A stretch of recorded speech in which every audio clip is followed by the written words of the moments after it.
Hey there, nerds. We're back with another episode of Two Nerdy Dads with Jason. This is episode 7. And on the other line, we've got Jason Applegate, the man, the myth, the legend. Thanks. Hey, everybody. Episode 7, lucky number 7.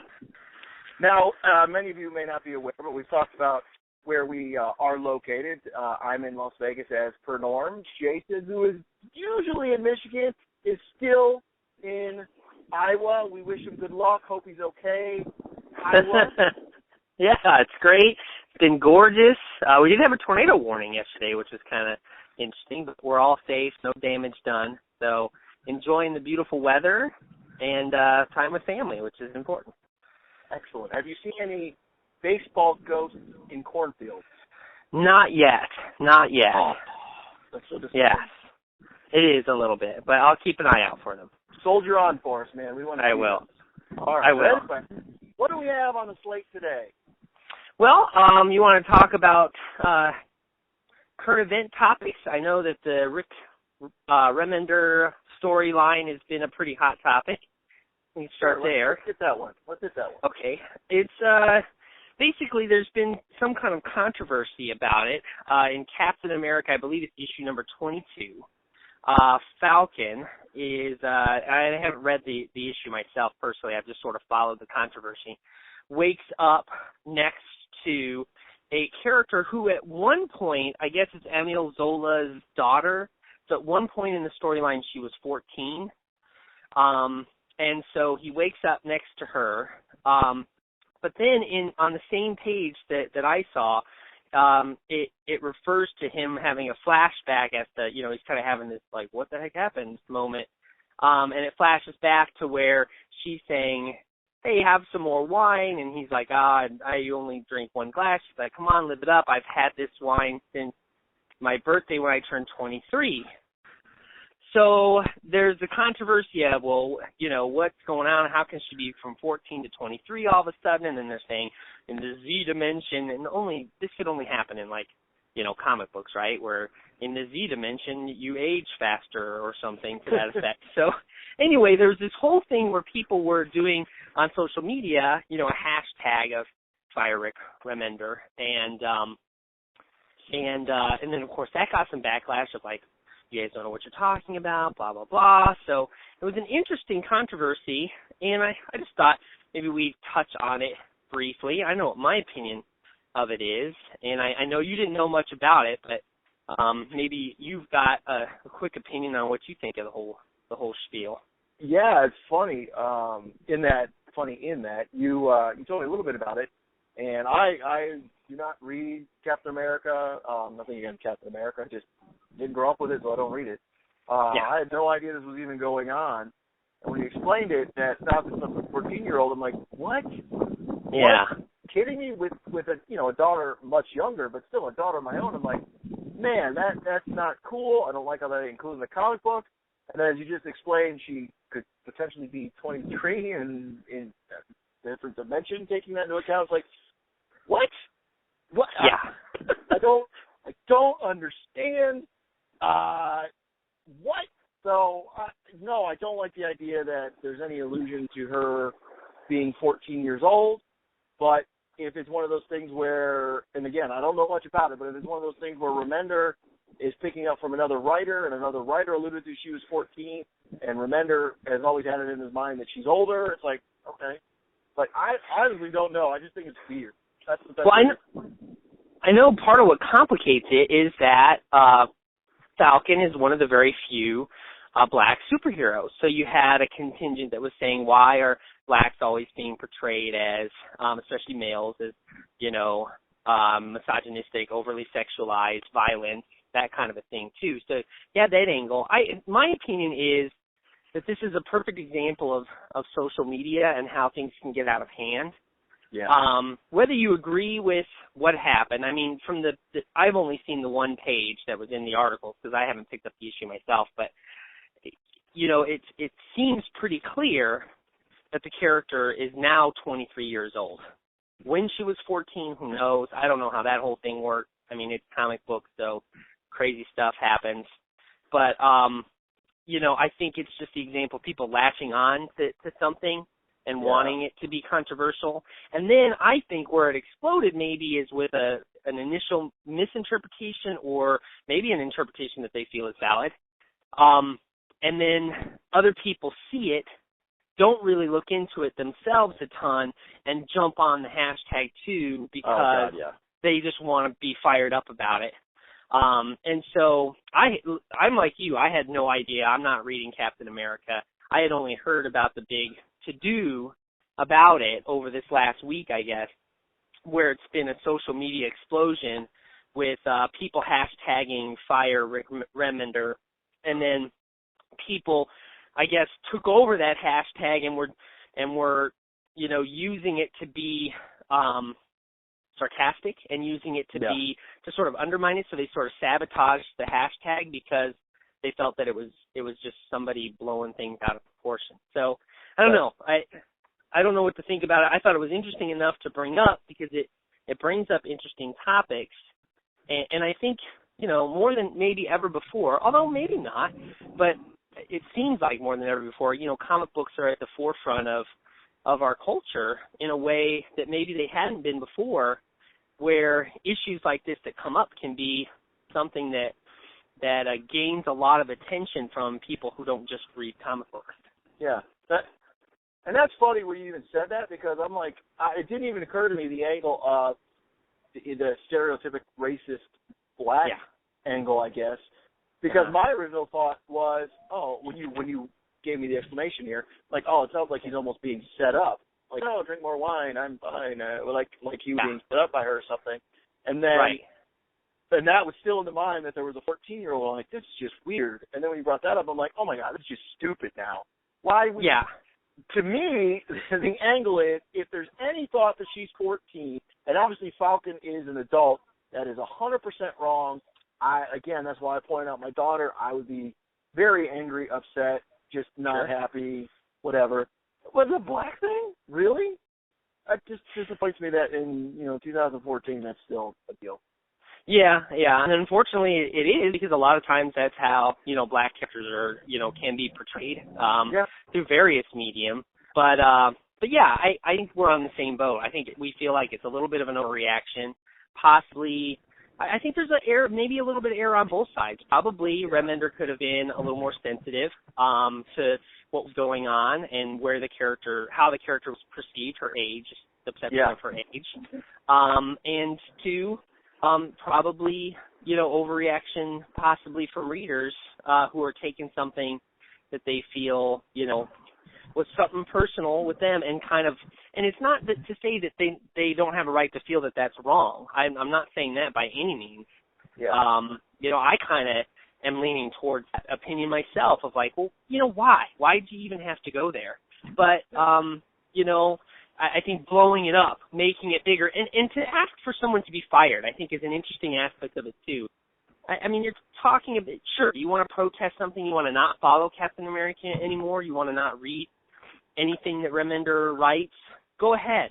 But to, go on to social media and call for the man to be fired, that's a bit much and kind of maybe overstepping a line. I don't know. I think so.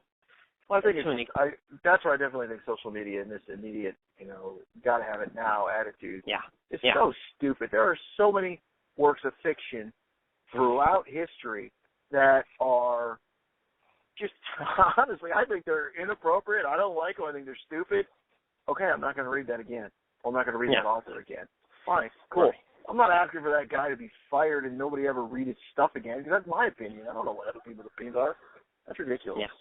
Yeah, I think so too. Cool. Well, I'm glad we kind of touched on it, because I thought it was a pretty important topic and something worth chatting about. Sure. All right. Well, I think we also had another bit of timely news that was just announced today. Mr. Brandon Routh coming to the forefront again? Yeah.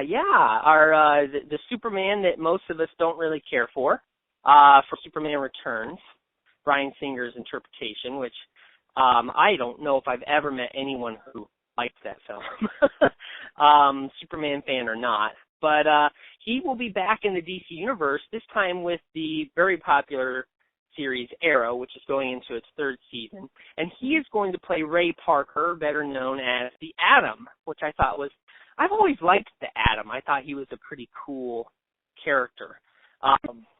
There's really no comparison, and I don't know why in my mind there's a comparison. Ant-Man versus Atom. I've always been an Atom guy, and usually I'm more of a Marvel guy, so that's why it's weird. But I've always liked the Atom. I think he's a fantastic character.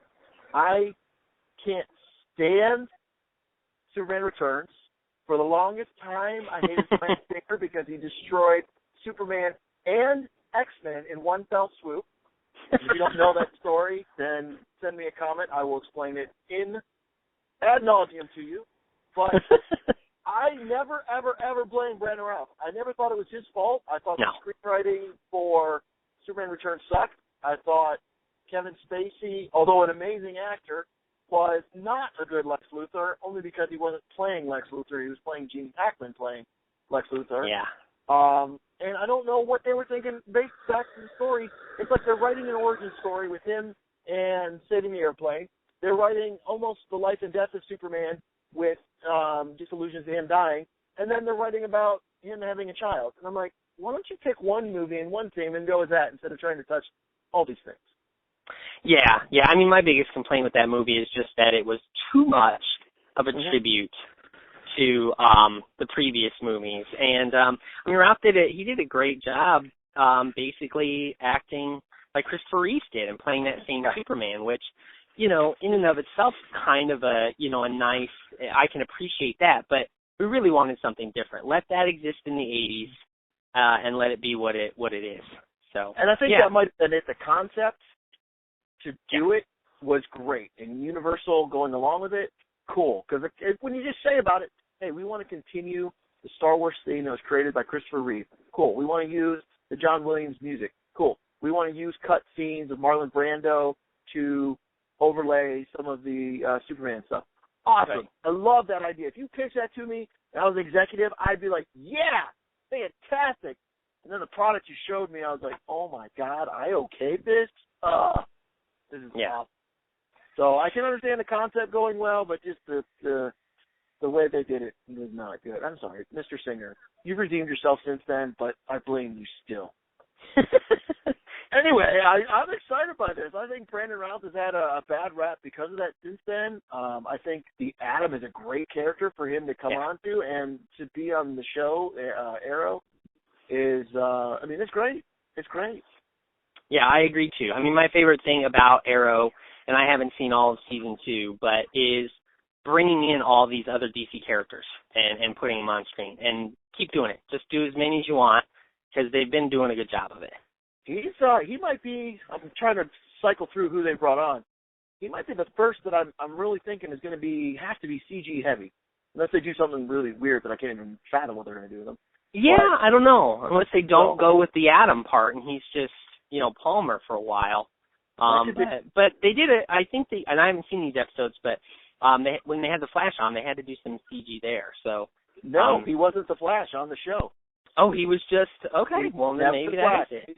We see him getting in his accident, but if my memory serves me correct, and folks, I have a bad memory, as you may have already been aware, I don't remember him actually being the Flash on the show. Okay. And obviously, the pilot has been leaked, so that's out there, and a lot of commercials and trailers are out there where we've seen the Flash. But on the Arrow, I'm trying to think. I don't remember any characters that were super CG constantly. So I'm very interested. Yeah, I'm interested to see where it goes to. Cool. Any other new news, or should we move on to our next? Let's go on to our next. I'm curious about this topic.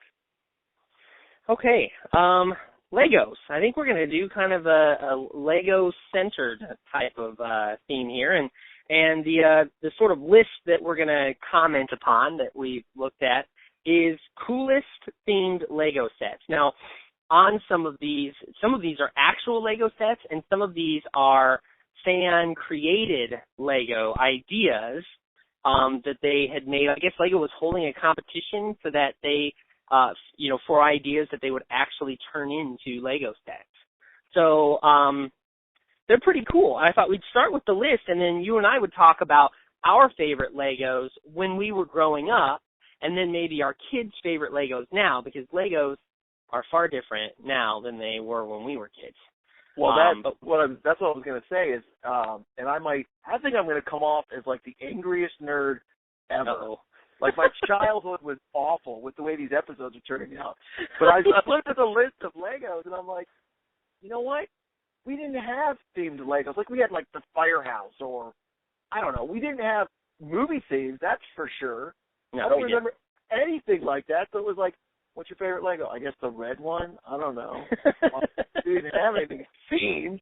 We saw Star Wars, and I had to make my own X-Wing, which obviously looked like crap because we didn't have the internet to help us build anything like that. So, yeah, 8-year-old Jimmy's sitting there trying to make an X-Wing with 0 directions and no set. So, yeah, I guess I am coming off as angry nerd. You are today. That's okay, though. That's all right. So let's look at the... Jimmy loved this list. Holy cow. Yeah, they're pretty cool, and some of them are actual sets. The first one that they actually list is the Star Wars Millennium Falcon. Is just, I mean, the detail in it's just amazing, and what they've been able to do with Legos, even with moving parts and stuff too. Okay. You know, I know you probably know this from your son and the Legos that you've played with. I mean, they can fire things now, and it's all kinds of. Sometimes you even have them where you turn something, and doors open and close, and all kinds of stuff. Oh, it's crazy. I don't remember the Millennium Falcon specifically, but James, we got him a Lego book from Star Wars that showed all the Legos released that were Star Wars themed, and I don't remember what the end date was because obviously they can't include everything past that. But it was really amazing the things they turned into Legos, and mainly because I'm talking about the number of pieces included. Because I remember they had several different Death Stars. Obviously, we're talking about the Millennium Falcon. There may have been 1 or 2 Millennium Falcons, and I'm like, oh my Lord, this is crazy. Yeah, and the Death Star, if memory serves me right, is something like $300 or $400. You have to get. I think you have to order it or something. Yeah. That's the other thing. But pretty cool. Ridiculous. Yeah. Oh yeah, crazy. Yeah. So, but this one didn't seem like it was quite that much, but it is certainly pretty darn cool. I think you can even, pretend to have Han Solo's leg get stuck in the door, and then he'll have to miss filming for a while. I don't know. Don't quote me on that, though. They got old man Solo on the ship. That's good to know. Yeah. The second one is a Back to the Future, the DeLorean, which I guess was one of the ones that they did turn into a reality. So that one they actually have made a Lego set up. So I'm going to have to keep an eye out for that one. That looks really cool. I don't know if you're this nerdy to actually go read the comments on these web pages. I did not look at the comments. I read the comments, and this poor guy included golf wings. And then everybody below him ripped on them. They're not golf wings, they're gull wing doors. And I'm like, that's what you're commenting on? Poor guy. This is why I don't read the comments, because usually just mean people go there and write things. There were some trolls, very much. Yeah. That's always it. I love Back to the Future. So exciting. Spirited Away. I don't know how you say this. Yubaba's Bathhouse. Have you seen Spirited Away? I have not. My kids love Studio Ghibli, but I've never seen that one. It is the best one, in my opinion. I love Spirited Away. It's a little, my daughter, I don't think, is quite old enough to watch it yet, but she's got to be pretty close. And I'm glad I saw this because it reminded me of how much I enjoyed it. And I watched it when I was in college, and I thought it was fantastic. But it's a very sort of Alice in Wonderland type of story, where this girl wanders and finds herself in an alternate, reality type of thing. And it's really cool. So if you get a chance, check that out. Cool. Obviously, that one was made up and not real. The Avengers Helicarrier, I'm guessing that, this is a real thing. This might be the equivalent of the Death Star, but for the Avengers series, I imagine. That would be pretty awesome. Another one out of our price range, I'm sure. Yeah.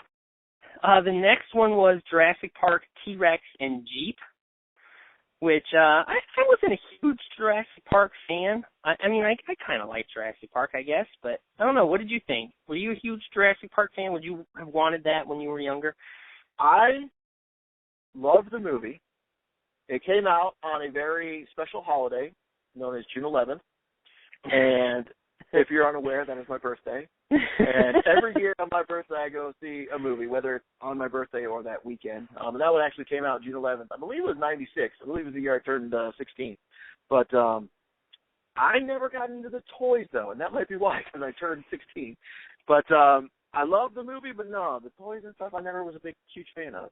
I don't know why. Well, if our listeners are a fan of the movie, apparently if you go and support it needs to reach 10,000 supporters, then Lego will consider it for general release. That's what this website says. So wow. I don't know how you would look into that or what.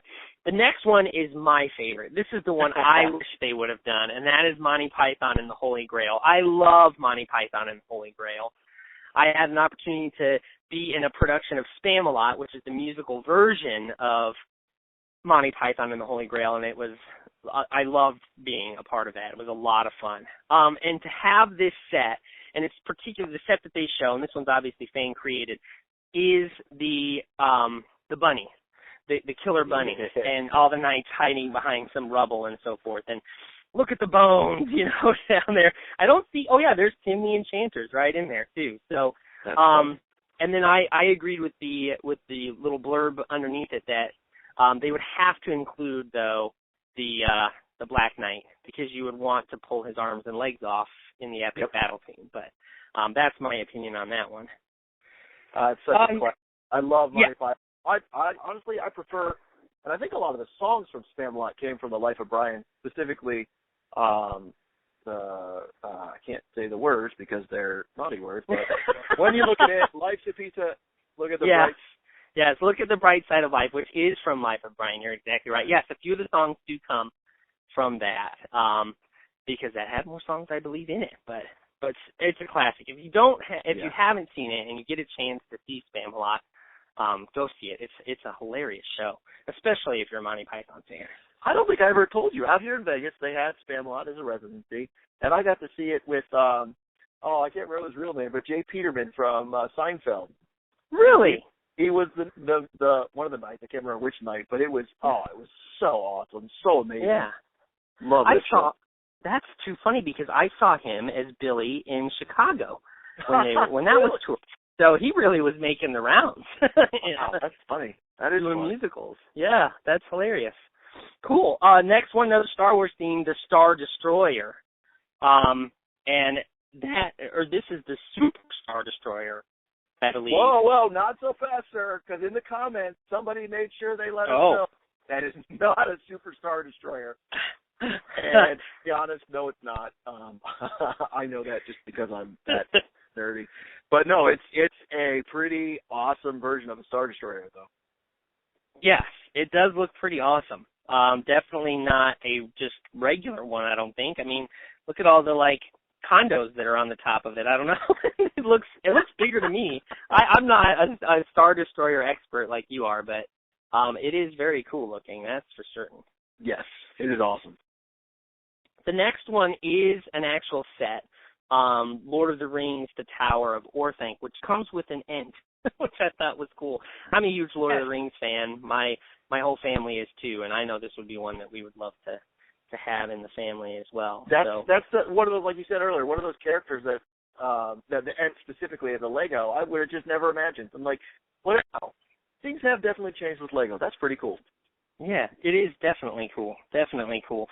And the next one is one I think that we actually have at my house because we're such Batman fans, and that's the Dark Knight Rises Tumbler Chase.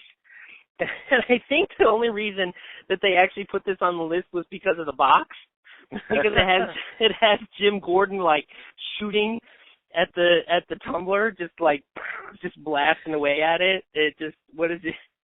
The selling points has to be Gary Oldman, Commissioner Gordon, firing a gun in anger at Bane's vehicle and making us all forget that Lego was for children.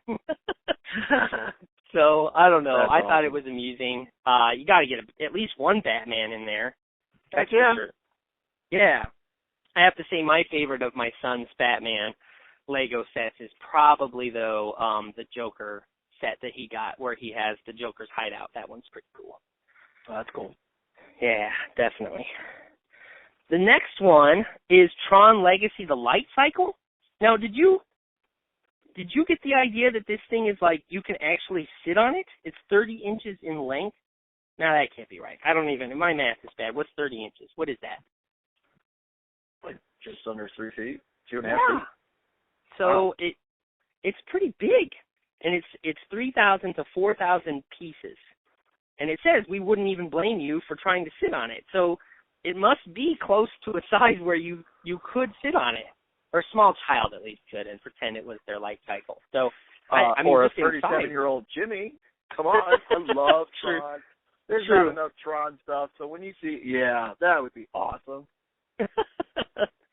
and then the next one is Anchorman Ron Burgundy minifigure. I just love that it's just the figure. Yeah, that was pretty funny, and the little crooked little mustache. Yes.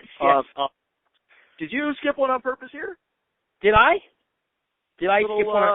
I did not mean to skip Dr. that. Jones? That was not on purpose. Although I do feel that is not my favorite of the Indiana Jones films. It's not the worst because that's easy, hands down. The last one they just did, the fourth one. But no, I did not mean to skip that one. And if I were to get a Lego set of Indiana Jones, I think the Temple of Doom would be a cool one just because you have the carts, the railroad track carts, and that would be fun to play with that aspect of it. I'm with you. I've actually argued that Temple of Doom is the worst. But the Lego part, or the Lego aspect of it with the train cart thing on tracks, whatever, I was like, that's pretty awesome. I like that. I like that concept there. Yeah, it definitely is. Definitely fun to play with. The playability of it is cool. Whereas the Star Destroyer, I don't know how playable that is. It just might look cool in a display manner, but try hanging that from the ceiling. You're gonna rip your ceiling down. Yeah, that's when you'll probably break out the Craggle and actually make sure that it gets put together so pieces don't fall down on top of your head. Nice, good call. So I'm sorry. No, that's cool. Yeah, I don't want Spielberg after me. He's got a lot of power and influence. Rough. But yeah, the next one is probably my second favorite, only in that I don't think they would ever make it, and so, and that's why I put Monty Python ahead of it, because I think there's a chance for that one. But I love Shaun of the Dead. That is one of my favorite movies. It definitely is my favorite zombie movie, just because it's hilarious. It's just so funny. And so they have the Winchester, so it's the actual pub. And it's surrounded by zombies, and I love that there was a clown zombie amongst them. I just thought that was great. I love that set, just the look of it. And I was not reading careful enough. I'm like, oh my God, they really made that? And then I looked back and I'm like, oh. Right? Darn. You're looking to order it. Where's it at? Exactly. All right, I'm not going to skip Spielberg again. E.T. E.T. the Home. I am not an E.T. fan. I never really liked E.T. even when I was a kid. I don't know why. Yeah. I'm not sure exactly why I didn't like it. But this just does not look appealing at all. And I think it's just because of my lack of nostalgia for it. Because other than that, it's kind of just a boring. Or anything to it? Or? It's not your lack of nostalgia, because I've seen E.T. rather recently. Kids love it, which I was really worried, because when I saw it, I was scared, sad, all those emotions. My kid saw it like no big deal. I'm like, oh, okay, I guess I was sensitive as a kid. But looking at this set, I'm like, really? Detached suburban house, truck, small brown alien guy with flowers. That sounds awful. It's stupid. I don't want that. So no, I don't see the point. The only interesting thing was that there was a block bag prop of Reese's Pieces. I thought that was kind of funny, but that's about it. Yeah, nothing really that interesting there. No. The next one is Man of Steel, the Smallville Brawl, which I think is just cool because you get all of the bad guys in it. You have Zod, and I don't remember the other two's names because they're not the same as the characters from Superman. Fiora, something like that was the girl's name. I don't know, you got me. It's probably in here if I read it. But yeah, it looks kind of cool. I loved their vehicles in that movie. I thought the bug look of them, they look like beetles and stuff. I thought was pretty cool. And That movie seems to get some backlash, like, "Ooh, I hated that movie." It's like, I enjoyed it. I still enjoy it. Yeah, there's scenes that I'm like, okay, I don't like that part, but I overall enjoyed the movie, so I don't know why people are hating on it. There's a lot of people, especially Superman purists, who really, really had an issue with it because of how kind of dark it was. Yeah. See your comments about Superman Returns and talk to me. Yeah, exactly. So. And if you don't like the new Superman, it's probably because of Superman Returns in a way, because it was a swing of the pendulum the other way. Like, let's do something completely different from the Christopher Reeves version. Yeah. The next one is Ghostbusters Ecto-1 Car, which I know you love Ghostbusters. I love Ghostbusters. That is actually pretty cool. Yeah, that is awesome. I love Ghostbusters. What can you say? Yeah. I will add, though, that Mr. Spielberg is really going to show up at your house in Michigan and beat you because you also skipped the Goonies. No, I didn't. I did. It must be. Yeah, I better watch out. It's a good thing I'm on vacation. He can't find me. So as the NSA is listening in on us, and they, I know, pass their information off to Mr. Spielberg, it is Jason Applegate, Applegate, not Jim Palmquist. Jim Palmquist loves Steven Spielberg. He would never do anything against Mr. Spielberg or Mr. Lucas since they're best friends. Anyway, go ahead. I love that this set has Chunk. Yeah. I love that this set has Sloth. Those are my two favorite characters, and Data is awesome too. But the fact that they included both of those characters in it when, I guess they are in the end of the pirate scene, aren't they? And the fact that it's a pirate boat, that makes sense. I mean, they've done pirates for a long time, even when we were kids. Yeah. Towards the end of when we were collecting Legos, I believe they came out with pirate sets. My son has a pirate ship from, of course, Pirates of the Caribbean now. But I don't see why this couldn't be made. And it's another one that, needs some more support towards the 10,000, whatever that means, but to actually have it made. But it looks pretty darn cool. Pretty darn cool. Go ahead. No, go ahead. Have your kids seen Goonies yet? No. Yeah, mine haven't either. I think my son's at about the age, and maybe my daughter is, where they would enjoy it. I think I was about their age when I watched it the first time. So, and that's something we've talked about a little bit, and we'll talk about actually in our next segment. But it's weird that I'm pretty sure I saw Goonies by this point. I know I've seen Ghostbusters by my son's age, but still I'm like, oh, man, I don't know. And I watched Ghostbusters recently to give it that test again, and there's just that opening scene in the library where it's like, that is scary. Really scary, in my opinion, for a kid. So it's like, I don't know. Yeah. And once you show them, you can't unshow them. That's what I'm afraid of. Absolutely. That's an excellent point. So, yeah, I think it's another one of those of you just got to kind of, it's good that you rewatch it, because that was, if you look back, and I think it was our first episode, or maybe our second of the parenting, my first parenting fail was an example of not rewatching something from when I was a kid and not remembering the ways in which it was scary and somewhat inappropriate. So make sure you do that. So let's move on then to our memories of Legos. And we've already commented on how they don't quite stack up in the different types of pieces and the movability and all of that stuff. But there were no movie-based ones. They were just thematic. You had basically city, from what I remembered, you had the city Legos, you had the medieval Legos, the Middle Ages Legos, and you had the space Legos. Now, I had the space Legos. That was my thing. My brother, he had all the medieval Legos. So it was sort of, he collected, and I say collected, and that's not really true. It was just like, we got those, right?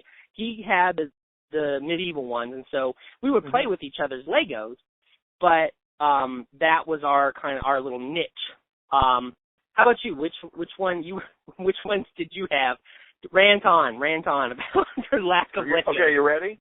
I had red ones, white ones, yellow ones, blue ones. Yeah. I always coveted the medieval ones. I don't know why. I didn't have anything like that. My parents hated me, like I said before, and they just bought me not generic Legos. Yeah, they bought me the actual Legos, but I didn't get anything. I just had Legos. Hilarious. Yeah. So there's yeah. Jimmy creating his own castle, and he has no direction, so it obviously sucked and got taken over by other, better, more well-equipped Lego makers. Ugh. Well, though, it started your creative mind. You didn't have to follow the directions. Yeah, you were okay. Yeah, I'm an angry rebel. That's what I am. Nice. Yeah, exactly. But I will say, to add to the Lego theme, now that we're in Vegas, we've been to San Diego several times, and Legoland out there is amazing. When I first heard that, we can go to an amusement park for Legoland, that sounds silly. Why would I even need a full day for that? Yeah, we had 3 days, and it was amazing. I went back every day. You saw some of the most amazing things built, and what is that? There was Star Wars theme? Yeah. They had a whole section of the park that was all Star Wars. They covered the 6 movies that have been out to date, and then they had a couple other lands like planets that have been explored, and it was just awesome. They had a life-size Darth Vader, life-size Chewbacca, R2-D2 hanging about. It was so awesome. Loved it. Honestly, I don't know if that attraction is still there, but you just learn so much about Lego itself, the company. It's just amazing the strides they go to for lack of a better description, perfection. They have the Lego molds that they will take out of production. They destroy them so nobody else knows their trade secrets, but they want to make sure after they use it so many times, and they've got it down to a science, that it's no longer pressing Legos just in case they do malfunction or a bad Lego. So they take that mold out of production, destroy it, and replace it. They have, at Legoland, they have very specific Legos you can buy. They have almost like an old candy store, these bins filled with individual Lego pieces, and you can go pick pieces out, mix and match. You literally put them in a bag like an old candy store, and you take them up and you buy them. They have rides and games. It's just such a cool place. I never would have thought that. They even had an aquarium, which I thought was kind of weird in Legoland, but I highly recommend. They also had like city skyscrapers. I believe I was obviously a little more interested in the Star Wars, so I wasn't paying as much attention to the buildings. But I believe they recreated specific cities, so you can go see a different city. I believe they also had like Mount Rushmore, which was pretty awesome. But just the things that you see that they can do with Legos was unbelievable, truly amazing. Yeah, and they have those at a bunch of different cities. I think we've been to the one in Chicago. Cool. And they have them at a couple different cities. I don't know if it's as big as the one you're talking about in Las Vegas or not, but they'll have some displays like that. And I always like the life-size ones that they build out of just the blocks. Like it's a life-size Batman, and it's built out of gray and black, and yellow blocks and stuff. Those are pretty cool too. So definitely worth a visit. Cool. So we polled some people, some of our listeners, and asked them, what are your favorite Legos from you when you were a kid? And when I looked at it this morning, it seemed to me that most people had either space or they had city. Cool. Those were the two that seemed to be the most popular, so not as many of the medieval or the pirate. There were a couple of those, though, so some of us had them. Nobody went with just red, yellow, blue. They did not. They did not say red, yellow, blue. I think that, and I really think that when we were kids was when they first started doing these sort of thematic sets where it was space Legos, not just Legos, where you bought just a container of plastic Legos. So that's what I will start telling myself is that technology didn't make it to Medina, Ohio. We just had the Legos. Must not have.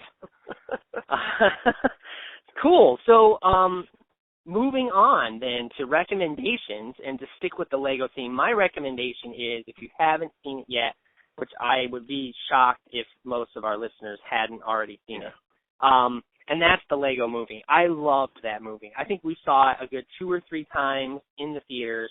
I bought it on DVD the day it came out and have watched it 2 or 3 times since. And it's just so funny, so creative, has a great message, which is always important to me. And what a great Batman. I thought Batman stole the show. And if you know anything about me, that will just do it for me. Batman is my favorite, so the fact that he was, this basically kind of a frat boy type of Batman was just such a hilarious and creative take on the character. Yeah, and I love Will Arnett, who voiced Batman. He did a bang-up job. You're wrong, sir. He did not steal the show. It was Mr. Lando Calrissian who stole the show. But I definitely loved Batman. What was he? I think he went on to talk about his favorite color. He's like, black, or a very, very, very dark gray. It is like awesome. Yeah. Awesome. Yeah. I love Superman and Green Lantern, I believe. Yeah. If I remember correctly, it was Channing Tatum and Jonah Hill. Yes, which was hilarious. A hilarious inside joke if you watch 21 Jump Street, which was hilarious to me, surprisingly so. I still haven't seen the sequel, but I love that because Jonah Hill as Green Lantern was just sort of the sycophant trying to always play Superman, which was awesome. Yeah. Hilarious. But yeah, that Superman. It was so good. It took a nice twist, which I did not see coming. I'm sure people were like, oh, I saw that coming. I'm like, I did not see that coming. It was highly entertaining. Good call. Yeah, great actors. Morgan Freeman was awesome. Just a lot of the little one-liner jokes that are nice that were specifically geared towards us nerds, like the Green Lantern, making fun of Green Lantern. I loved the invisible jet getting blown up. I just thought that was hilarious, And the one of my favorites is Dumbledore, when Morgan Freeman's character keeps calling him Double Doors. I will from now on always refer to Dumbledore as Double Doors. I'm just going to do that because I always like to give Harry Potter fans a hard time anyway, because I teach most of them in high school. So anytime I can do that, it's a good time. So funny. Definitely see it if you haven't already. I think most of you probably have, but bust it out tonight, maybe family movie night, and see it again. Heck yeah. How about you? What's your recommendation? Well, I went back to my 80s, and once again, I think I'm going to have to go under hypnosis at some point and figure out how I came about some of these movies that I've seen. And this one in particular, it's awesome. I believe Disney was trying to start a franchise back with the 80s superheroes, and it clearly did not catch on. Condor Man. I have loved that movie for a very long time. My wife somehow found it on DVD, and I remember her telling me the story that she went and she had to go on DVD, I think it was Empire, online, and they're like, what movie do you want? She actually had to call them, and they're like, what movie? I don't know. Let me look at my stock. They're like, oh, my God, yeah, we have like 6 of these laying around. Are you sure? And I was like, yes. And it totally looks like they just ripped the VHS copy onto DVD, but it doesn't matter because it is awesome. And trivia, do you know who played Condor Man? I have a vague memory of Condor Man is all. I do not remember who played him. Go for it. He's a little-known artist who was in a movie called Something Funny Happened on the Way to the Forum. But he was also in a little-known Broadway musical. You may have heard of it, Phantom of the Opera. Michael Crawford. Really? Really? Yes. How very, very strange. Oh, I love that. I love that that's the case. That's great. Cool. So you watched it again with your kids, too, I take it? Heck, yeah. Did they love it, too? Or? No. No, they tolerate it with me. It really is probably kind of boring for somebody their age because it doesn't hold your attention that long. I mean, it's deep storytelling. Let me tell you what. But it doesn't hold their attention that well. I'm probably the only one in the world that liked it. But if you guys have seen, I don't remember which short it was, but it was a short from the Toy Story series, I believe. And it was the one where they got the Happy Meal toys sort of thing. They're the Condor Man Happy Meal toy. There you go. I was so happy at that. That was a tribute just for you. And if any of our other listeners are also nostalgic for Condor Man, apparently there are 5 more copies left. Yes. You can get your hands on. Hurry now. Limited time offer. Right. Very cool. Very cool. I like when you get to enjoy something from your childhood that you're, with your kids, and they never quite enjoy it to the same level that you do. But if they enjoy it at all, it's a win. It's got to be a win.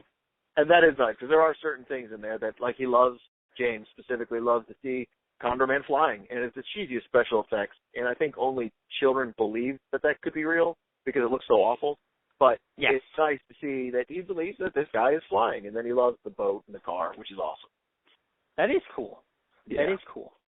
All right, on to our Nerd Cave recommendations then, which is the adults-only recommendation. Yeah.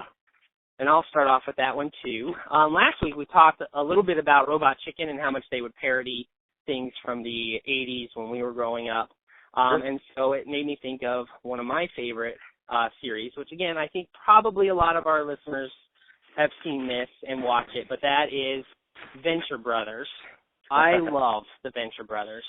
And they parody everything from Scooby-Doo to Johnny Quest. I think it's probably what they parody the most, with just the concept of the show.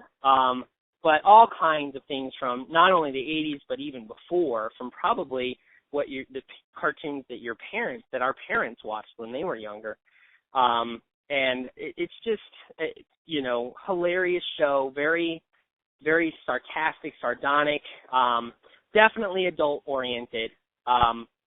Dr. Girlfriend is one of my favorite characters, and she is, not appropriate for small children to be watching, but very, very funny indeed. And then, of course, if you want to check it out, the henchmen are probably the funniest characters, and it's cool because in season 1, you just sort of love them as their little henchmen characters, and then they must have picked up on that because then they just really develop those characters, and they become more central characters as the seasons go on and on. So give it a shot if you haven't already checked it out.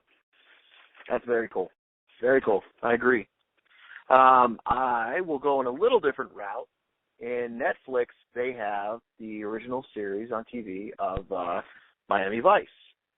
And I remember as a kid peeking in on an episode or two while my dad was watching it. Obviously, I wasn't supposed to be watching it because there are some very dark, actually, there are a lot of dark things because it's all about Vice in Miami.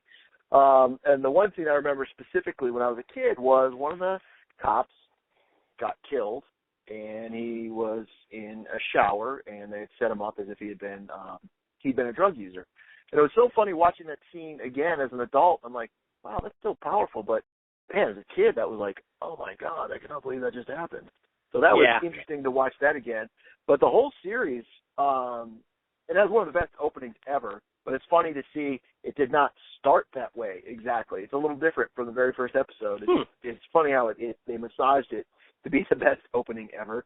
But the guest stars on there are crazy. Like you have Oliver Platt. These are just a small sample. Oliver Platt, John Leguizamo, Vincent D'Onofrio, Ted Nugent, Helena Bonham Carter, Chris Rock. I was like, I didn't even know he was old enough to be on that show. That's crazy.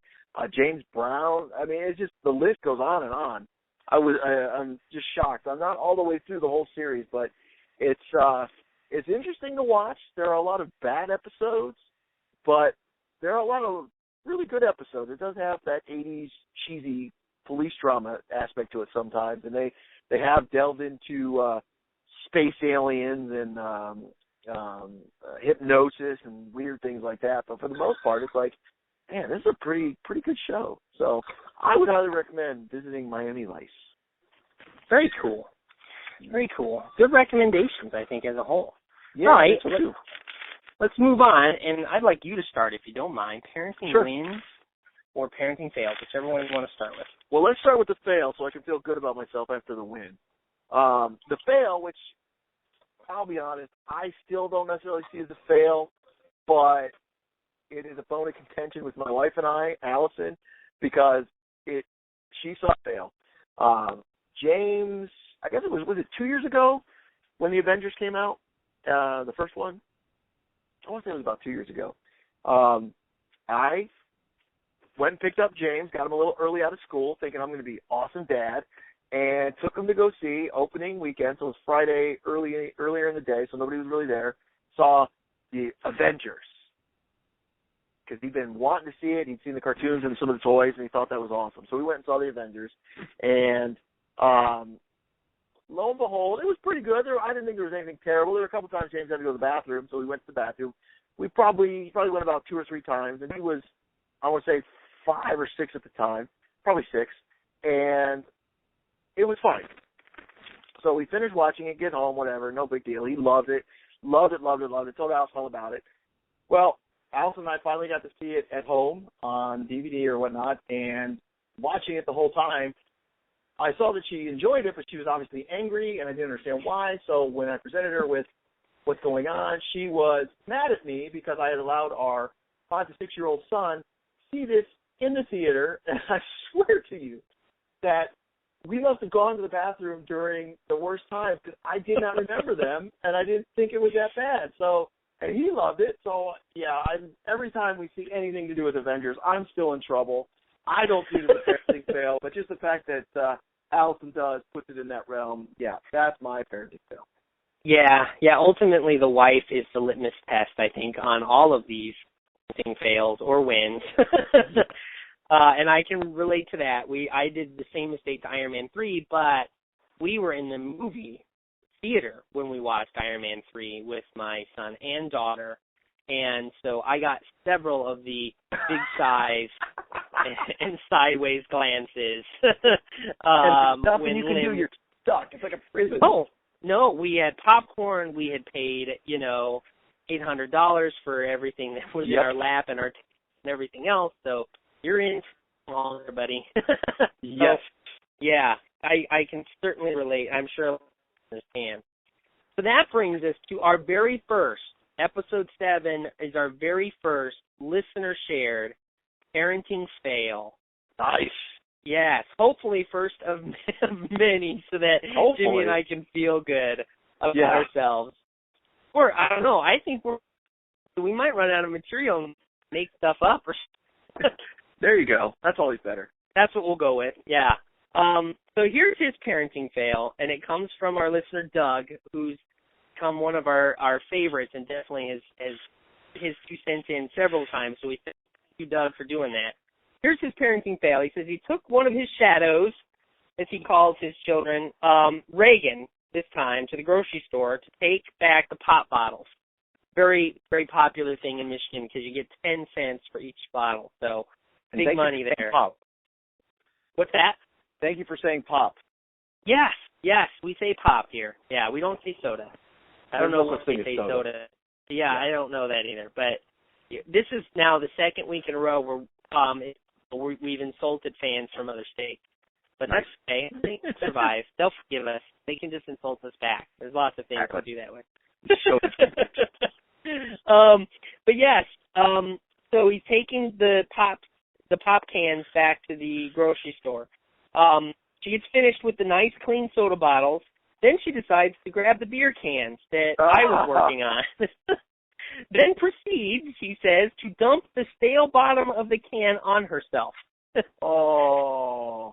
And then they're at the grocery store, so she sees her friends from dance class and her teacher from the high school and a friend who's a police officer, all while smelling like stale Guinness.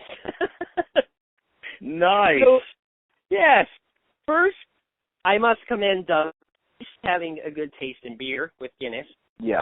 And second, I have to, he did confess to me that the teacher that he saw at the shopping mall or at the grocery store was in fact me. So, nice. So I don't remember her smelling like stale beer. So were you embarrassed when you called the social workers and had them show up at his house? Yeah, I'm a character witness if he needs it. Yeah, no, he's a good guy, and so he's going to be the parenting win share too. So I just thought it was great of Doug to share that hilarious parenting fail. Yeah, awesome. Wow. Yeah, things happen. Yeah. Oh, absolutely. I mean, you can control that. Your daughter's helping you with the recycling. It's great, lots of fun, help Dad get things done quicker. I'm sure he probably gave her some of the, the change in return to, do whatever with, and, she spilled a little on herself. It's going to happen. Exactly. Cool. Parenting wins, then. You want to start off with those two? Sure.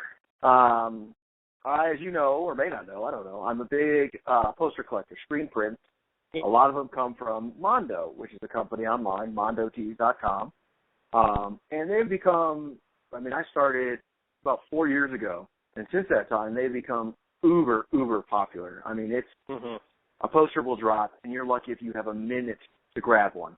Wow. And literally a minute. There are very, very many documented tales of people failing at grabbing the poster and being upset and mad and ranting and raving online. And this isn't for every poster. These are for the more popular ones. And one of the most popular artists is Tom Whalen. Tom Whalen's been with him for a long time doing stuff. He did a Lego movie poster, which was great, fantastic, which I actually picked up. And most recently, he did a Frozen one. And the moment I saw that, I obviously knew that I had to get that. So I was fretting and worried because it's hard to get. I didn't know if I could get it. And I know my daughter loves Frozen. So I didn't even show her the poster online because I did not want her to be upset if I didn't get it. It comes, it drops. I went through the whole process, got the Frozen poster. It was fantastic. Didn't tell her about it still. I waited for it to arrive in the mail, took out one of her other posters, put it up in her room, so she came home and saw the Frozen poster right next to the Wreck-It Ralph poster, which was awesome. And I felt like $1 million when she saw that. That's her favorite movie, and I had successfully gotten it for My Little Princess. So I felt definitely parenting win on that one. That is awesome. That is very cool. Really? Really? Frozen is your daughter's favorite movie? That's so surprising. Yeah, I know, right? Right. It is really good. It is a good one. Cool. Well, our parenting win, the one I'm going to share, is from Doug, who shared his parenting fail. And I think his parenting win far outweighs the parenting fail. So the background information that he has for us is that he's been recently trying to get into woodworking. Spending time in the shop is relaxing, even though, I'm reading his words, my wife insists on calling it the garage. Anyway, I wanted to let the kids try a project, so I brought Reagan down and showed her a bunch of simple birdhouses. So here's their conversation. Me, Reagan, would you like to build something like one of these birdhouses? Reagan, I want to build a TARDIS. Me, a TARDIS. Yeah, right. Birdhouse? We can maybe do that. Reagan, no, a real TARDIS that flies and spins and is bigger on the inside. Me, speechless.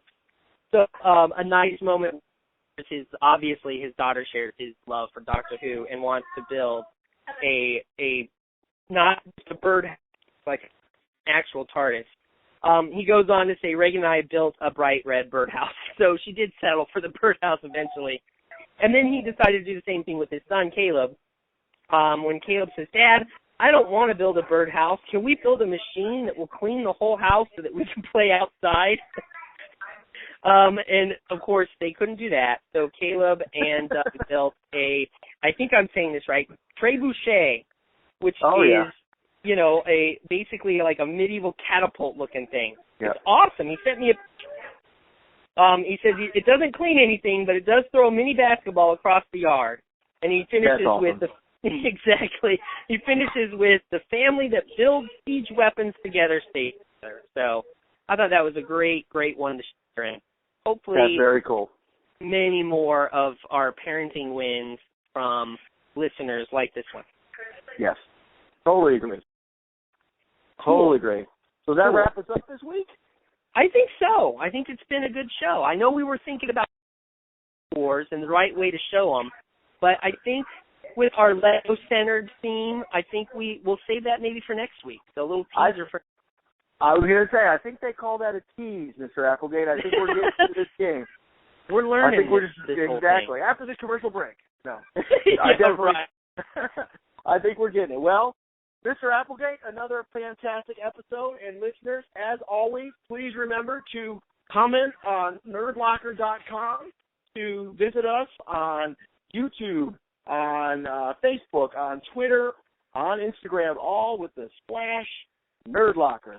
And until episode 8, have a nerdy week.